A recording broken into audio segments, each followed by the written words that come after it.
امریکہ نے ایران کو دیے تھے، اور اس ٹائم پہ وٹکوف اور کشنر جو ٹرمپ کے داماد تھے انہوں نے یہ ایران کو پیش کیے تھے، اور ایران اس پہ راضی تھا۔ انہوں نے جنگ مسلط کر دی، کیونکہ وہ دونوں جو ہیں اسرائیل کے نمائندے کے طور پہ دیکھ رہے تھے ان سب کو۔ اب ایران کا کہنا ہے کہ یہ جو آپ نے ہمیں 15 نکات دیے ہیں اس کو ہم تسلیم نہیں کرتے، آپ نے تو ہم پہ جنگ مسلط کر دی ہے۔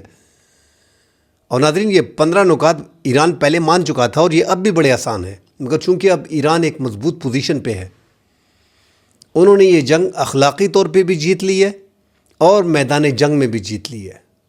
ان کا بھاری نقصان ہوا ہے، ان کی لیڈرشپ شہید ہوئی ہے، ان کی افواج کے سربراہان شہید ہوئے ہیں، مگر انہوں نے کمپرومائز نہیں کیا، اور اب بھی کمپرومائز نہیں کر رہے، اور دھڑلے سے جو ہے وہ لڑ رہے ہیں اس ٹائم پہ امریکہ کے خلاف، سپر طاقت کے خلاف۔ ناظرین، 2 سپر طاقتیں اس ٹائم پہ ایک ہو گئی ہیں، اور وہ ایران کے خلاف حملے کر رہی ہے۔ ایران اس میں کامیاب ہو رہا ہے، اپنا دفاع بھی کر پا رہا ہے۔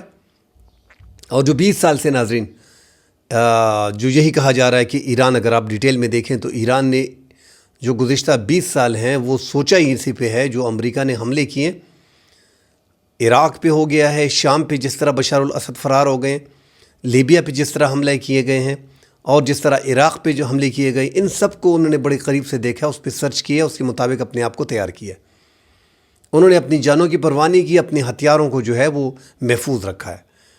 تو کسی بھی طور پہ اپنی جیتی ہوئی بازی ایران جو ہے وہ ہارنا نہیں چاہے گا، اور امریکہ کو بھاگنے کا راستہ جو ہے وہ فراہم نہیں کریں گے۔ یہ عباس عراقچی کا بھی کہنا ہے، اور ان کے جو اسپیکر ہیں جو اس ٹائم پہ نشانے پہ ہیں، سینئر پارلیمنٹیرین ہیں جو قالیباف ہیں، انہوں نے بھی ناظرین ٹویٹ کی ہے اور کہا ہے کہ ہمارے جزیرے پہ، خارق پہ جو شہرک تصور کی جاتی ہے معیشت کی ایران کی، جہاں پہ 90% تیل دنیا کو جو ہے وہ سپلائی کیا جاتا ہے، اس پہ قبضہ کرنے کی ایک کوشش جو ہے وہ عرب ممالک کے ذریعے، ایک عرب ملک کا نام نہیں لیا ہے مگر اس کے ذریعے جو ہے وہ قبضہ کرنے کی کوشش کی جا رہی ہے، یہ ان کا کہنا ہے۔ اور رائٹر بھی اور دیگر وال سٹریٹ جو جتنے بھی بڑے میڈیا ہاؤسز ہیں، اکانومسٹ بھی کہہ رہا ہے کہ یہ جو اس ٹائم پہ امریکہ نے تیاری شروع کر دی ہے زمینی فوج پہ، وہ کچھ میرین فوج اپنی جو ہے اور فضائی فوج جو ہے وہ مشرق وسطیٰ کی طرف بھجوا رہی ہیں، اور قبضے کا پورا پلان جو ہے ان 2 جزیروں پہ، یہ ایک جزیرے کی بات اب نہیں ہو رہی، ابنائے ہرمز کو کھولنے کے لیے۔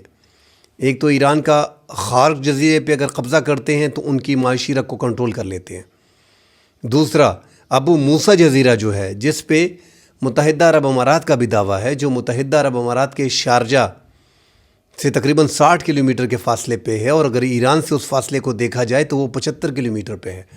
ابنائے ہرمز کو یہیں سے کنٹرول کیا جا رہا ہے، یہیں سے دیکھا جاتا ہے، یہیں پہ پاسداران انقلاب کا بیس موجود ہے، یہیں پہ ان کے طاقتور ریڈار موجود ہیں، ان کے گائیڈڈ میزائل موجود ہیں، اینٹی شپ میزائل انہوں نے یہاں پہ رکھے ہیں۔ امریکہ کو اندازہ ہے کہ اگر ہم نے ابو موسیٰ جزیرے پہ قبضہ کر لیا اور ہم نے خارق جزیرے پہ قبضہ کر لیا تو ایران پورا ہماری مٹھی میں ہوگا، اور یہ وہ درست سوچ رہے ہیں۔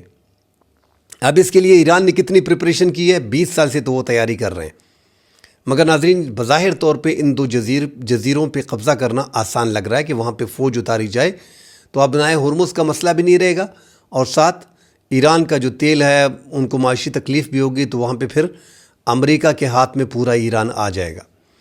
ایران کو ان چیزوں کا احساس ہے، انہوں نے اپنی افواج رکھی ہیں، زمینی فوج وہاں پہ بھیجنا خطرے سے حالی نہیں ہے۔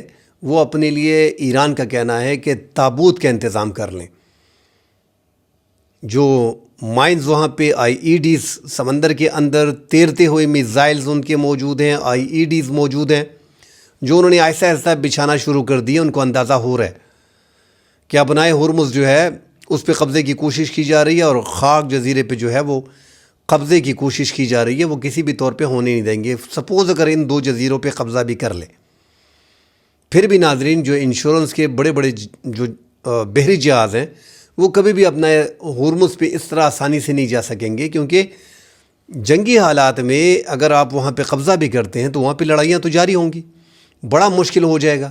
تو جتنا مصالحت اور سفارتکاری کے ذریعے اس معاملات کو حل کیا جا سکتا ہے، دوسرا کوئی آپشن دنیا کے پاس اور امریکہ کے پاس اس ٹائم پہ نہیں ہے۔ اسرائیل اپنی کوشش کر رہا ہے، ان کو اندازہ ہے کہ ٹرمپ کسی بھی طور جنگ سے بھاگ سکتا ہے، لہٰذا وہ ٹارگٹ کر رہے ہیں۔ ابھی بھی بڑے بڑے حملے انہوں نے شروع کیے ہیں۔ پاسدارانہ انقلاب کے طاقتور کمانڈر جو ابنائے ہرمز کو ترتیب دے رہے تھے، ان پہ جو وار کیا گیا ہے، جو ایڈمرل علی رضا بندر عباس کے قریب تھے، ان کو فضائی حملے میں آج شہید کیا گیا ہے۔ یہ ایک بڑی خبر ہے جو اسرائیل کا میڈیا اس ٹائم پہ دے رہا ہے کہ ان کو شہید کر دیا گیا ہے۔ ساتھ ہی ناظرین، ایران کے مشہد ایئرپورٹ پہ جو حملہ کیا گیا ہے، اس کے جواب میں ایران نے حملہ کیا ہے کویت کے ایئرپورٹ پہ، کیونکہ حملہ وہاں سے ہوا تھا تو وہیں پہ حملہ کیا ہے، اور کویت کا ایئرپورٹ جو ہے اس کو نشانہ بنایا گیا ہے۔ وہاں پہ تصاویر جاری ہوئی ہیں کہ کویت کا زیادہ نقصان جو ہے وہ ایئرپورٹ پہ اس ٹائم پہ ہوا ہے۔ تو ناظرین، حالات اس ٹائم پہ کافی کشیدہ ہیں، اور ایران حتی الوسع کوشش کر رہا ہے کہ وہ کوئی ایسا راستہ امریکہ کو نہ دیں جس سے اس کی جیت ظاہر ہو۔ بظاہر ایران نے تمام راستے بند کر لیے ہیں، ایک ہی راستہ ان کے پاس اوپن ہے سفارتکاری کا، وہ پاکستان کے ذریعے چل رہی ہے۔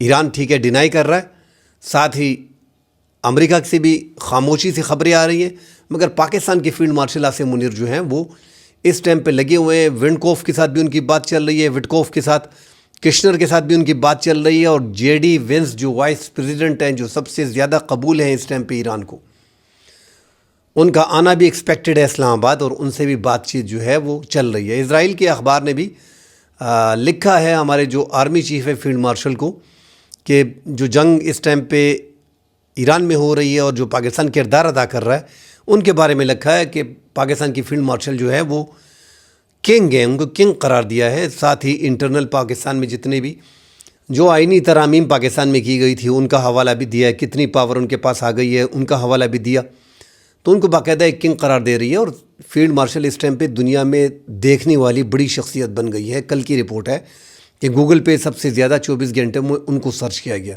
کیونکہ یہ ایک بڑا بحران ہے دنیا کا اس ٹائم پہ ایران کا۔ ابنائے ہرمز سے 20% تیل، 30% گیس، یہ جو ہے پوری دنیا کو سپلائی ہوتا ہے، اور وہ ایران نے روکا ہوا ہے۔ ایران کا کہنا ہے کہ ہم نے روکا نہیں ہے، مگر اسرائیل کے اور امریکہ کے اتحادیوں کو گزرنے نہیں دیا جائے گا۔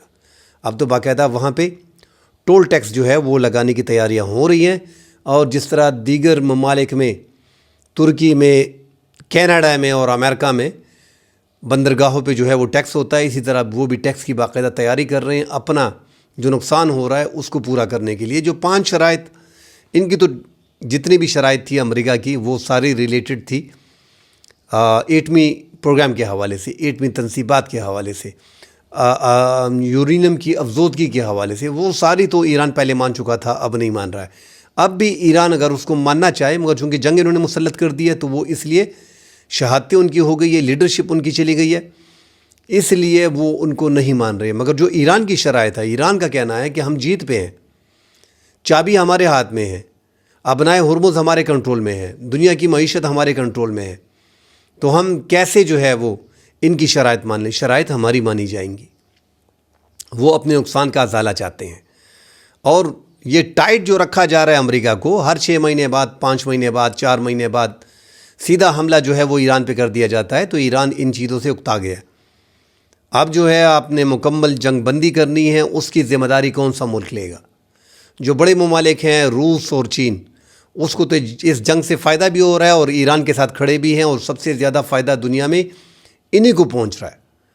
چین دن بدن ترقی کر رہا ہے، جتنے بھی مڈل ایسٹ میں لوگ جا رہے ہیں ان کو سیفسٹ پلیس جو ہے وہ انویسٹمنٹ کے لیے چائنا لگ رہا ہے۔ اربوں ڈالر کی سرمایہ کاری چین میں اس ٹائم پہ ہو رہی ہے۔ چین نے ایران کو صرف بیڑو اپنا سیٹلائٹ سسٹم نیویگیشن کا وہ فراہم کیا ہوا ہے، اور اپنی انٹیلیجنس، آرمی انٹیلیجنس جو ہے وہ رشیا فراہم کر رہا ہے، اور رشیا کچھ ڈرون بھی فراہم کر رہا ہے۔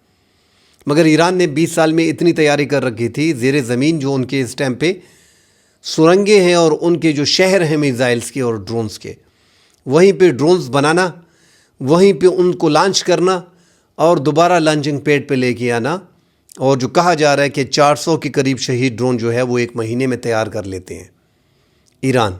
اسی لیے اگر 1 مہینے میں وہ 400 تیار کر لیتا ہے تو وہ تو آپ کے ساتھ 2-4 سال بھی لڑ سکتا ہے۔ 8 ڈرون کو، 8 میزائلز کو، بیلسٹک میزائل کو 1 مہینے کے اندر جو ہے 8 سے 10 کو بنا لیتا ہے۔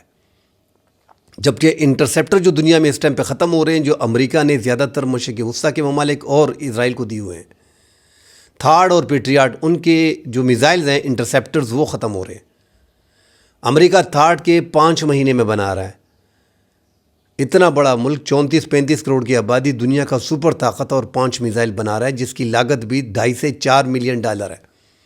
یہاں پہ شہید ڈرون کی جو قیمت ہے وہ $30,000 سے لے کے $50,000 تک ہے، اور وہ روزانہ کے حساب سے 400 کے مہینے کے حساب سے 400 کے قریب بنا رہا ہے۔ تو جو کوشش کی تھی ایران نے اپنی فضائیہ کی کمزوری انہوں نے دیکھی تھی، اس پہ کیسے برتری حاصل کی جائے، تو انہوں نے میزائل پہ وار کیا، میزائل پہ زور دیا، اور میزائل ٹیکنالوجی کو اتنا آگے لے کے گئے کہ اس قسم کی میزائل ٹیکنالوجی دنیا میں کم ممالک کے ساتھ ہے۔ یہ جو کہا جا رہا ہے کہ روس مدد کر رہا ہے اور چین مدد کر رہا ہے، ناظرین وہ مدد کر رہے ہوں گے، مگر یہ خود بھی ان کا IQ لیول بڑا ہائی ہے، اور یہ بڑے ذہین لوگ ہیں، بڑی محنت کرتے ہیں۔ خواتین بھی اس کی کافی تعداد میں سائنٹسٹ ہیں۔ 60% ان کی خواتین جو ہے وہ گریجویٹ ہے، 90% ان کے جو لٹریسی ریٹ ان کے ملک میں چل رہا ہے۔ تو ان کے سائنٹسٹ بھی کافی تعداد میں موجود ہیں۔ ان کا ہر لیڈر جو ہے وہ PhD، زیادہ تر آپ دیکھیں تو ان کے لیڈر ہوتے ہیں۔ تو یہ خود جو ہے وہ میزائل سٹی جو انہوں نے نیچے بنائے وہاں پہ کام کر رہے ہیں، اور باقاعدگی سے ملک کے لیے اس ٹائم پہ لڑ رہے ہیں۔ 8-10 گھنٹے کام نہیں کر رہے، جو ابھی جنگ کے دوران خبریں آ رہی ہیں 16 سے 18-20 گھنٹے کام کر رہے ہیں اپنے ملک کے دفاع کے لیے، اور اپنے ملک کو ناظرین سیف بھی کر پا رہے ہیں۔ ساتھ ہی ناظرین بات کرتے ہیں جو اس ٹائم پہ قالیباف نے کہا ہے کہ حملے امریکہ کی طرف سے اگر ہوں گے تو ہم اس عرب ممالک کو نہیں چھوڑیں گے، عرب ملک کو نہیں چھوڑیں گے۔ ڈیفینیٹلی ان کا اشارہ متحدہ عرب امارات کی طرف ہے، کیونکہ ان کا دعویٰ جو ہے ابو موسیٰ جزیرے پہ بھی ہے۔ ابو موسیٰ جزیرے پہ جس طرح ہم نے وضاحت سے کہہ دیا اگر حملہ ہوتا ہے، اور یہ 2 جزیرے جو بظاہر بڑا آسان لگتے ہیں قبضہ کرنا، اگر اس پہ قبضہ کر لیتے ہیں تو پھر ایران کی آلموسٹ کمر جو ہے وہ توڑ دیتے ہیں۔ ناظرین جو قطر کے سابق وزیر اعظم ہیں حمد بن جاسم، انہوں نے کہا ہے کہ عرب ممالک کو اپنے اختلافات بلا دینے چاہیے، اور ساتھ ہی یہ بھی کہا ہے کہ پاکستان اور ترکی کو اتحاد میں نیٹو طرز کے اتحاد جو ہے وہ بنا لینی چاہیے۔ اس سے پہلے بھی انہوں نے بیان دیا تھا، اب دوبارہ ان کا بیان آیا ہے، اور سعودی عرب اس پہ کام بھی کر رہا ہے، مگر سعودی عرب کے متحدہ عرب امارات کے ساتھ جو اختلافات تھے وہ چند دن پہلے ولی عہد محمد بن سلمان نے ان کو فون کیا تھا، MBZ کو۔ اب اس سے اختلافات تھوڑے بہت کم ہو گئے ہیں، کیونکہ ایران کو کنڈیم کیا گیا تھا۔ جو حملے مشرق وسطیٰ کے ممالک پہ کیے گئے تھے اس میں ایک ساتھ فیصلہ کیا گیا تھا کہ ان کا جواب دینا ہے۔ امریکی اخبارات بھی لکھ رہے ہیں کہ متحدہ عرب امارات اور سعودی عرب اس جنگ میں کودنے کے لیے تیار ہیں۔ ترکی کے وزیر اعظم جو ترک صدر ہیں اردگان، ان کا کہنا ہے کہ مشرقی وسطیٰ ممالک کو اس جنگ میں نہیں جانا چاہیے، اور وہ حتی الوسع کوشش کر رہے ہیں کہ مشرقی وسطیٰ کے عرب ممالک جو ہیں وہ اس جنگ میں نہ کودیں۔ وہ پاکستان کا بھی شروع سے سٹانس رہا ہے، پاکستان بھی اس پہ کافی کام کر چکا ہے، اور یہاں پہ اب جو ہے ترکی بھی وہی کوشش کر رہا ہے۔ تو پاکستان کی اور ترکی کی سیم پالیسی ہے کہ ایران پہ جو حملے ہو رہے ہیں اس کی مذمت کی جا رہی ہے، اور ایران جو مشرقی وسطیٰ پہ حملے کر رہا ہے پاکستان اور ترکی اس کی مذمت کر رہے ہیں۔ وہ جو ہم کہتے ہیں نا کہ پاکستان جو بھی اس ٹائم پہ حکمران ہوتا، چاہے کوئی بھی سیاسی لیڈر پاکستان میں ہوتا، پاکستان میں افواج جو ہماری اسٹیبلشمنٹ ہے وہی خارجہ پالیسی میں زیادہ اہم ہوتے ہیں۔ تو اس سے ہمیں اندازہ ہو رہا ہے جو پاکستان کی خارجہ پالیسی اگر کوئی بھی ہوتا تو یہی ہوتی کہ ایران کو پاکستان کبھی گرنے نہیں دیتا، اور عربوں سے دھوکہ تو مشکل اس لیے ہے پاکستان کو کہ پاکستان کے بڑی قریب رہے ہیں۔ پاکستان کی مشکل میں متحدہ عرب امارات نے، چاہے جو بھی ہو، مگر پاکستان اپنے نیشنل انٹرسٹ کو دیکھتا ہے۔ متحدہ عرب امارات اور سعودی عرب کو پاکستان دھوکہ نہیں دے رہا، وہاں سے جو بھی ہو رہا ہے پاکستان وہ نہیں کر رہا۔ اپنے عوام کی جہاں تک بات ہے تو پاکستان اپنے عوام کو بھی مایوس نہیں کر رہا، اور دنیا کو بھی دکھا رہا ہے کہ پاکستان نے ایک ایسی سفارتکاری شروع کر رکھی ہے کہ پوری دنیا حیران ہے، اور اس کا نتیجہ اور رزلٹ بھی ناظرین آپ کو آگے اب ملے گا آگے دیکھنے کو۔ ناظرین ساتھ ہی پاکستانیوں کے بارے میں یہ بتاتا چلوں کہ اب ہمارے 45 لاکھ ہمارے جو ریمیٹنسز بھجواتے ہیں پاکستانی جو گلف کنٹریز میں ہیں، ان کو بڑی احتیاط کرنی پڑے گی۔ اب سب کچھ بدل گیا ہے، کیونکہ جنگیں پروپیگنڈا پہ پہلے 50% ہوا کرتی تھی، اب 80% پروپیگنڈا ہوتا ہے۔ جو ہم دیکھ رہے ہیں کہ دبئی مکمل طور پہ تباہ ہو گیا ہے، فلاں تباہ ہو گیا ہے، یہ تباہ ہو گیا ہے، اس سے جو ہے وہ سوشل میڈیا پہ امپیکٹ زیادہ پڑ رہا ہے. حالانکہ دبئی میں اتنا نقصان نہیں ہوا. دبئی کے انٹرسیپٹر جو ہیں وہ 95% جو ان کے تھرڈ اور پیٹریاٹ سسٹم ہے وہ ان کو کنٹرول کر رہے ہیں. وہ حیران کن ہے. 95% جو ہے وہ اسرائیل کا بھی نہیں ہے، مگر وہ کنٹرول کر رہے ہیں. تو 2000 ڈرون سے اور یا 2 3 4 500 میزائل سے اتنا بڑا ہب جو ہے وہ تباہ نہیں ہو سکتا. اثر پڑتا ہے کہ 5-10 سال ان پہ اثر پڑے گا، مگر جو وہاں پہ پاکستانی ہیں ان کو اسپیشلی بڑا خیال کرنا پڑے گا. وہ بڑھ چڑھ کر ہم دیکھتے ہیں کہ دبئی تباہ ہو گیا، دبئی یہ ہو گیا، سعودی یہ ہو گیا، اس سے وہ مشکلات جو ہے وہ بڑھ رہی ہیں. اور وہ سارے ڈیٹا نکال کے دیکھ رہے ہیں کہ یار ہمارے ملک میں کتنے لوگ ہیں. زیادہ تر تو ہمارے غیر ملکی ہے، 92% 93%، اس میں پاکستانی اور انڈین زیادہ ہیں، بنگلہ دیشی. تو اب یہ لوگ جو ہیں جو اس ملک میں کما رہے ہیں، پیسے کماتے ہیں، یہ ہمارے ملک کے خلاف ہیں کہ ہمارے ملک کے حق میں. اب اس کو دیکھا جا رہا ہے. جو ٹویٹ اور جو فیس بک پہ پوسٹیں ان لوگوں نے کی ہے ان کو بڑی احتیاط کرنی پڑے گی. اب ان کا ڈیٹا نکالا جا رہا ہے، اور جنہوں نے متحدہ عرب امارات میں، شارجہ میں، دبئی میں، ابوظہبی میں، سعودی عرب میں، ریاض جدہ میں، جبیل میں، دمام میں، جن ایریاز میں لوگوں نے، شہروں میں، سعودی عرب کی اور قطر کی اور متحدہ عرب امارات میں جن لوگوں نے اپنے ملک جہاں پہ وہ رہ رہے ہیں اس پہ خوشی کا اظہار کیا ہو ایران کی حمایت میں، ان کو اس ملک سے بے دخل کر دیا جائے گا. اور آگے پاکستان کے لیے مشکلات کھڑی ہوں گی. اور ہم دیکھ رہے ہیں کہ پاکستان کے زیادہ تر جو بیرونی ملک لوگ ہیں وہ سوشل میڈیا پہ یہی پروپیگنڈے زیادہ کر رہے ہیں. یہ جنگ ختم بھی ہو جائے گی، دبئی اپنی جگہ پہ برقرار رہے گا، وہی جو ہزاروں بلڈنگز وہاں پہ موجود ہیں وہ اسی طرح رہیں گی. چند کو نقصان پہنچ جائے گا. اور ہاں 8-10 سال تو ڈیفینیٹلی یہ ایسے ممالک ہیں کہ یہ ہب ہیں پوری دنیا کے تجارت کے، تو وہ 8-10 سال کے لیے پیچھے جا سکتے ہیں، انویسٹمنٹ کم ہو سکتی ہے. مگر پروپیگنڈا بلا وجہ کرنا، آپ وہاں پہ کما بھی رہے ہو، کھا بھی رہے ہو، آپ کی فیملی بھی وہاں پہ، اپنے بچوں کو رزق بھی وہاں سے دے رہے ہو، اور آپ جو ہے ان کے خلاف بات کرتے ہو، تو پھر وہ ملک چھوڑ کے آ جاؤ، یہاں پہ ان کے خلاف بات نہ کرو. ایسے ہی اگر آپ نقطہ نظر سے یہاں سے دیکھتے ہیں، مسلمانوں کی ہمدردی ایران کے ساتھ ہے، جس میں کوئی دو رائے نہیں. ہم بھی ایران کو اوپنلی سپورٹ کرتے ہیں. ان کے ساتھ ظلم زیادتی ہو رہی ہے امریکہ اور اسرائیل کے مقابلے میں، ہم سپورٹ کرتے ہیں ایران کو. اور جو ایران کے خلاف ہے وہ اس ٹائم پہ ایک ایسی صف میں کھڑا ہے کہ وہ انسانیت کے دشمن ہے. مگر جو لوگ بیرونی ملک میں، آپ اس ملک میں رہائش پذیر ہو، وہاں سے کما رہے ہو، اس کے خلاف بات نہیں کرنی چاہیے. وہاں پہ اگر آپ بات کرتے ہو تو آپ پھر پاکستان میں آ کے یہاں پہ بے روزگار پڑے رہو گے. اور جو آپ 4-5 ہزار درہم یا 5-6 ہزار ریال آپ کما رہے ہو، پھر یہاں پہ آپ کو کوئی پاکستان میں 50 ہزار کی نوکری نہیں دے گا. جو گلف ممالک میں کام کرتے ہیں وہ پاکستان میں ٹکے کا کام نہیں کر سکتے. تو بڑی احتیاط کرنی پڑے گی ہمارے ان دوستوں کو جو بیرونی ملک میں اس ٹائم پہ مقیم ہے.